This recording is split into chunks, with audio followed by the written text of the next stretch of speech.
네, 안녕하세요. 기독교 우리 성경 공부 세계에 오신 여러분들을 환영합니다. 제가 이제 김종호 바이블 스터디라고 해서 영상을 만들고 있는데 이 영상을 통해서 저와 여러분들이 또 감추어진 하나님의 비밀을 깨닫고 우리들의 믿음이 더욱더 굳건해지는 그런 공부가 됐으면 하는 게 저의 간절한 바람입니다. 오늘은 지난 시간에 이어서 위경이라는 것이 무엇인가에 대해서 한번 살펴보는 시간을 갖도록 해볼게요. 위경, 위조한 경전이다. 그럼 뭐 벌써 게임 끝난 거 아닌가요? 위조한 경전이면 이게 뭐가 필요하냐? 읽을 필요도 없는 거 아니냐? 그게 푸슈테피그라파라는 뭐 헬라어에서 왔는데 이 위조했다는 게 경전이 위조됐다는 게 아니라 지은이가 가짜다. 간단히 말하면 지은이, 가짜 저자 이름이 붙은 글들이다. 이렇게 보시는 게 훨씬 더 정확합니다. 그래서 정경에 속하지 않고요. 또 외경에도 속하지 않는 그 나머지의 책들이다. 어떻게 보자면은 정경이나 외경보다도 약간 권위나 영감에 있어서 조금은 더 뒤떨어지는 수준이라 그럴까요? 아무튼 가장 중요한 키포인트는 저자 이름이 본인이 아닌 이름을 썼다. 그럼 왜 썼을까요? 나는 무명의 저자인데 어떤 글을 썼는데 내 글이 읽혀지기를 바라고 이것이 권위 있는 어떤 글로 인정받기 위해서는 저자가 굉장히 중요하잖아요. 요즘 유시민 이런 사람이 책을 쓰면 몇만 부, 몇십만 부가 팔리잖아요.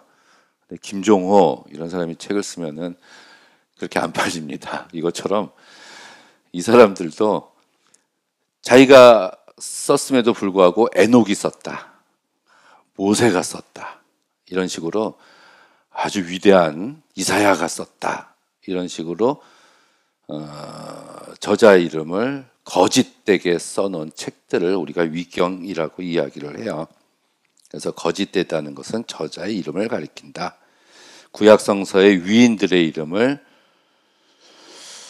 저자로 붙여놓은 책들인데 가치가 좀 더 떨어지지만은 참고해 볼 만한 글들이다. 우리가 최소한 목회자라면 외경, 위경들은 몇 번씩은 다 읽어야 되지 않을까요? 그러니까 정경을 이해하는 데 도움이 되는 책입니다. 하다못해 기독교 서적들, 소설들도 많이 있잖아요. 아주 예전에 1960년대에 쓰여졌나? 70년대 쓰여졌을 것 같은데 김동리의 사반의 십자가, 이것도 기독교 소설이지 않습니까? 예수님 십자가에 못 박히실 때 좌우편에 강도 하나씩 있었는데 끝까지 예수님을 받아들이지 않았던 그 강도의 이름이 사반이라는 거예요.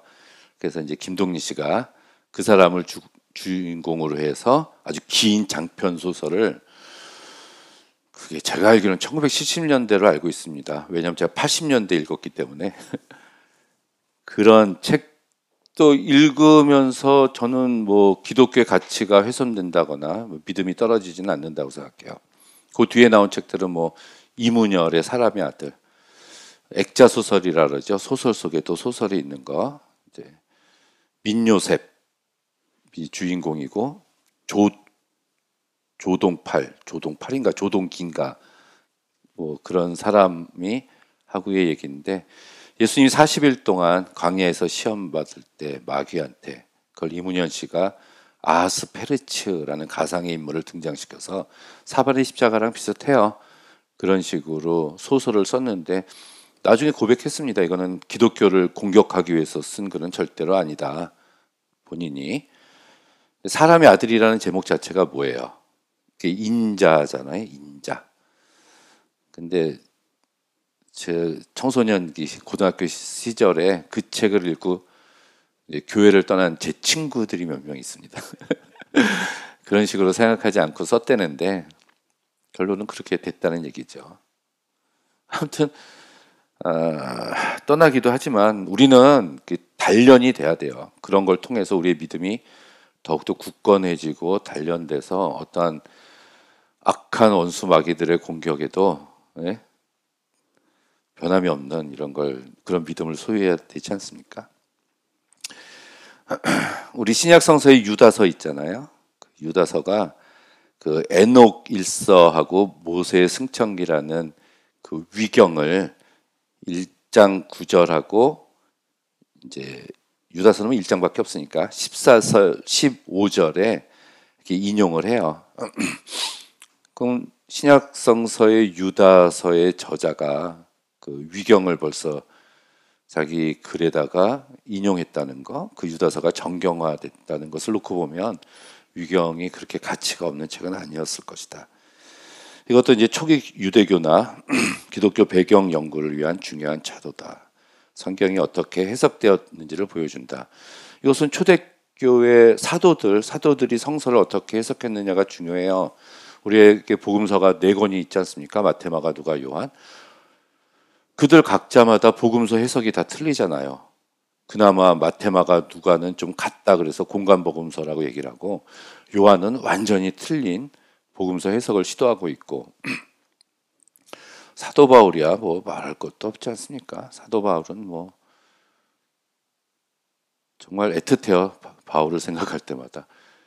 예수님과 같은 시대를 살았음에도 불구하고 직접적으로 예수님을 한 번도 만나보지 못했다는 그 사실은 굉장히 이상한 점입니다.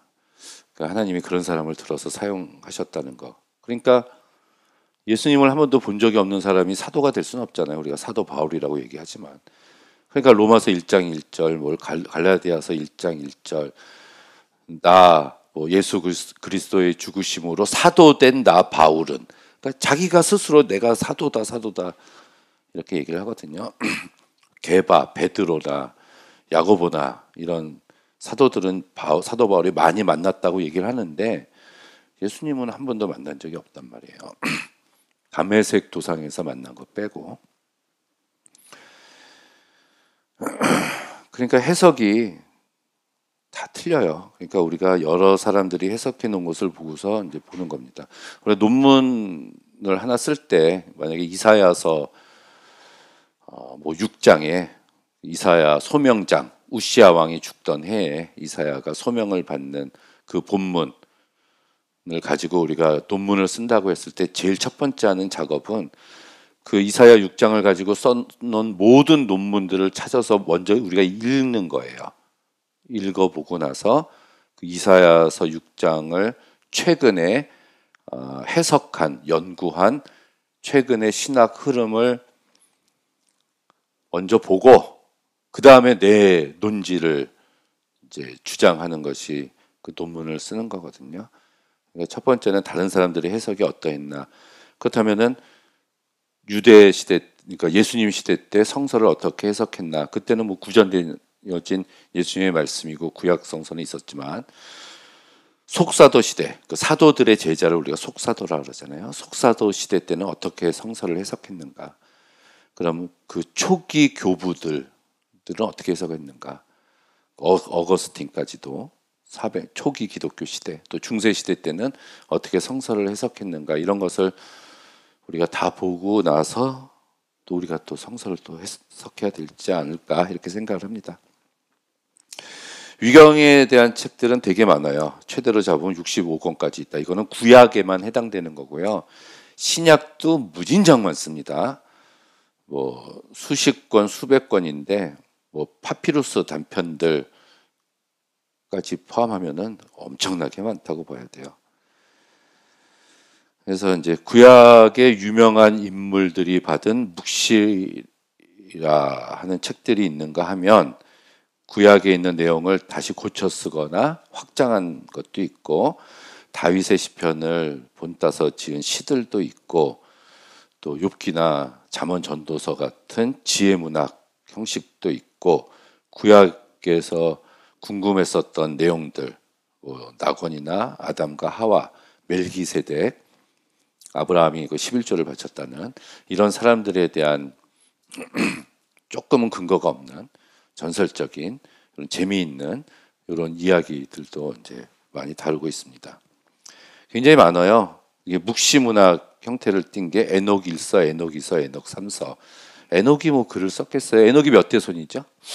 아담의 7대 손이죠. 7대 손.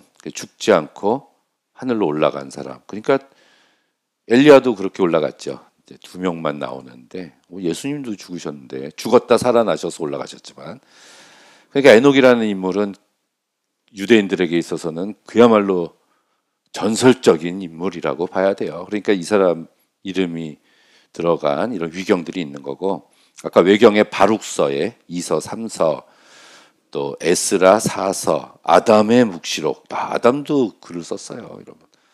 또 아브라함, 엘리야, 에스라, 에스겔, 스바냐 묵시록, 이런 책들이 있고요. 유언문학서라고 있어요. 그 38장인가요? 야곱의 유언이 아주 길게 나오는 장이 있잖아요. 그것처럼 12족장의 유언서, 아담 3족장, 요런 유언서라는 위경도 있고요. 그리고 구약의 내용을 확대하거나 전설과 같은 이야기들이 있습니다. 아담과 하와의 전기, 야곱의 사닥다리, 요셉의 역사, 바룩사서, 이사야의 순교. 우리 그런 얘기 들어봤죠. 이사야가 므낫세 왕 때 그 뭐 통나무 속에 들어가서 이제 톱에 썰려서 순교당했다. 이런 얘기가 위경의 이사야 순교라는 책에 적혀 있어요. 그래서 우리가 전설이 그렇게 됐을 것이다라고 생각을 하고 있는 겁니다. 얀네와 얀브레, 여기 그 성경에 나오죠. 그리고 희년서, 예언자들의 생애, 아리스테아스의 편지 같은 책들이 있습니다. 이 희년서를 한번 보면 일종의 성서 해설서예요. 해설서로 천지창조에서 출애굽 시기를 49번의 희년으로 나눴다. 희년이라는 말 자체가 50년째 되는 해예요. 그거를 또 49번으로 나눴는데 49이라는 숫자는 또 7 곱하기 7이에요. 안식년 7번이 되는 거. 그래서 그때마다 가장 뜻깊은 사건들을 배치해 놨어요. 그래서 그 사건이 일어난 해와 달과 날짜들까지 지적해서 논 책이 희년서라는데, 날짜가 나와요. 뱀이 하와를 유혹한 날짜, 낙원에서 추방당한 날짜, 야곱의 12아들 르우벤부터 베냐민까지 태어난 날짜. 이 날짜가 중요한가요?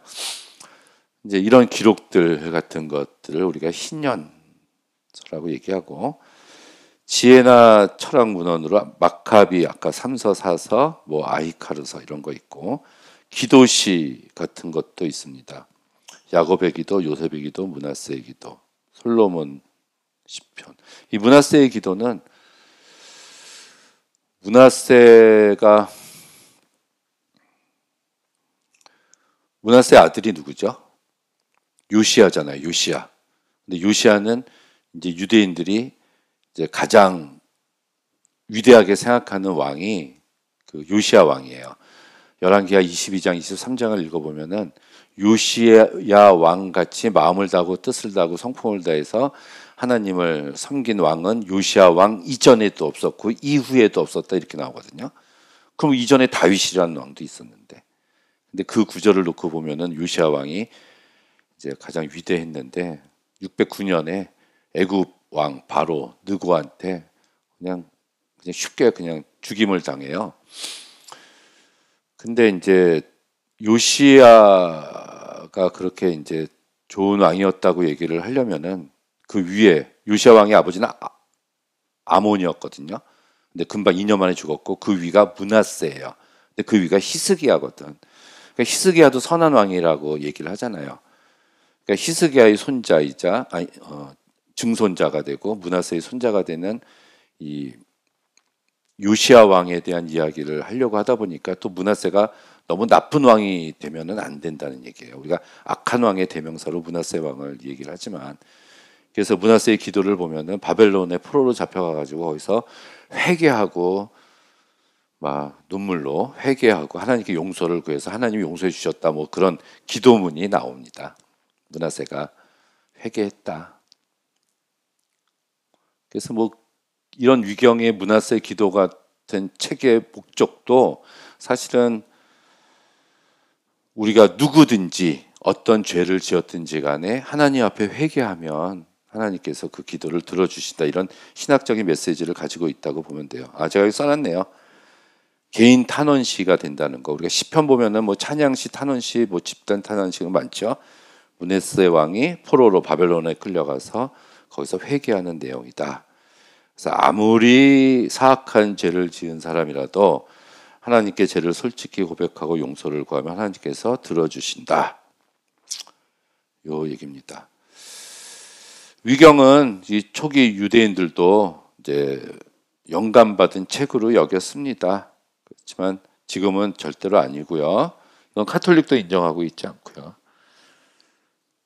초기 유대인들과 디아스포라, 흩어져 살고 있었던 유대인들의 삶을 이해하는데 중요한 자료가 되고, 예수께서 쓰신 하나님의 나라라는 용어, 사람의 아들, 생수, 그리고 뭐 부활, 이런 것을 이해하는데 이 위경에 나오는 여러 문서들이 굉장히 많은 도움을 주고 있습니다. 그래서 이것도 마찬가지로 책들 구입할 수 있어요. 도서관이나 서점에 가시면 이런 책들도 우리가 한번 읽어보면은 성서를 이해하는데 굉장히 큰 도움이 되는 이런 책들이다, 이렇게 보면 되겠습니다.